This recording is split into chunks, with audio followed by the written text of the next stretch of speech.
कभी कभी ना कुछ शब्द ही हमारी पूरी कहानी कह जाते हैं। आज हम एक ऐसे ही बहुत ही साधारण से दिखने वाले वाक्य को परत दर परत खोल कर देखेंगे और समझेंगे कि कैसे एक युवा की पहचान, उसका आज और उसके सपने इन चंद शब्दों में छिपे हुए हैं। तो ये है वो वाक्य जो आज हमारे विश्लेषण का केंद्र है। पहली नज़र में देखने पर शायद ये किसी स्कूल के निबंध जैसा लगे। हाँ, इसमें व्याकरण की कुछ गलतियां हैं, स्पेलिंग्स भी थोड़ी इधर उधर हैं, लेकिन अगर हम ज़रा रुक कर देखें तो इसमें एक पूरी दुनिया छिपी है, भाषाओं का एक मिला-जुला रूप, एक युवा मन की सादगी और एक बहुत बड़ा सपना। चलिए इस कहानी को समझना शुरू करते हैं। पहला भाग है पहचान की नींव। देखिए, किसी भी कहानी की शुरुआत उसकी जड़ों से होती है ना?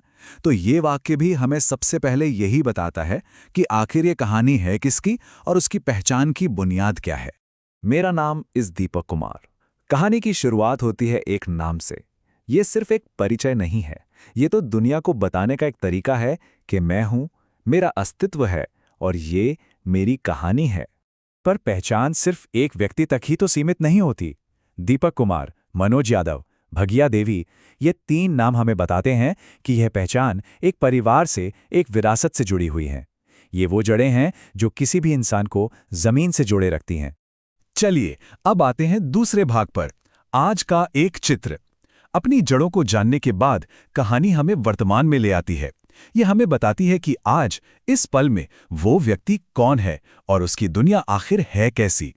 16 साल, ये सिर्फ एक संख्या नहीं है, बल्कि जिंदगी का एक बहुत ही अहम मोड़ है। यह वो उम्र है जब कोई ना तो बच्चा होता है और ना ही पूरी तरह से बड़ा। और शायद यही वो समय है जब भविष्य के सपने सबसे ज्यादा उड़ान भरते हैं। My hobby are playing cricket. अब यहाँ प्लेइंग की स्पेलिंग भले ही गलत हो, लेकिन जो भावना है वो बिल्कुल सही है।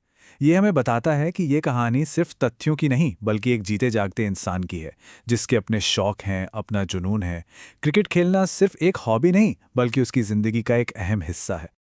और अब हम आते हैं इस बयान के सबसे शक्तिशाली हिस्से पर, तीसरा भाग, एक अटूट आकांक्षा। यहाँ भविष्य के लक्ष्य की एक बिल्कुल साफ और सीधी घोषणा है, I want to become Indian army. और यहाँ आकर कहानी अपने शिखर पर पहुंच जाती है। आर्मी की जगह एमरी लिखा है, लेकिन इरादा एकदम साफ है। ये एक सपना है, एक लक्ष्य है, जिसे बिना किसी लाग लपेट के, बिना किसी घुमाव के सीधे सीधे कह दिया गया है। और अपनी बात को और वजन देने के लिए उसे दोहराया भी जाता है, I like to Indian army. ये सिर्फ एक करियर चुनने की बात नहीं लगती, ये एक जुनून है, एक दिली चाहत है। ये बताता है कि ये फैसला दिमाग से नहीं बल्कि दिल से लिया गया है। तो अब तक हमने इस वाक्य के अलग अलग हिस्सों को देखा। अब इन सबको एक साथ जोड़कर देखते हैं कि ये कैसे एक सपने की पूरी तस्वीर बनाते हैं। भाग 4, एक सपने का विश्लेषण। जैसा कि यहां साफ देखा जा सकता है, यह पूरा वाक्य एक कहानी की तरह ही तो आगे बढ़ता है।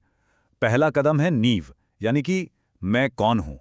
दूसरा कदम है वर्तमान, मतलब मैं आज क्या करता हूं।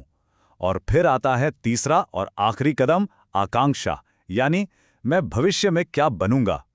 एक तरह से ये अपनी जड़ों से शुरू होकर आसमान छूने की एक मुकम्मल कहानी है। तो आखिर में हम क्या सीखते हैं? शायद यही कि एक वाक्य में भी एक पूरी कहानी छिपी हो सकती है। यह हमें याद दिलाता है कि अपनी पहचान, अपने शौक और अपने सपनों को बयां करने के लिए हमें कोई बहुत भारी भरकम शब्दों की जरूरत नहीं होती। कभी-कभी सबसे सच्ची बातें सबसे सरल तरीके से ही कही जाती हैं। यह पूरा विश्लेषण हमें एक बहुत ही दिलचस्प सवाल के साथ छोड़ जाता है। हर किसी की एक आकांक्षा होती है। अगर उसे एक वाक्य में कहना हो तो वो कहानी क्या होगी? किन शब्दों में किसी की नींव, उसका वर्तमान और उसका भविष्य एक साथ छिपा हो सकता है? सोचने वाली बात है।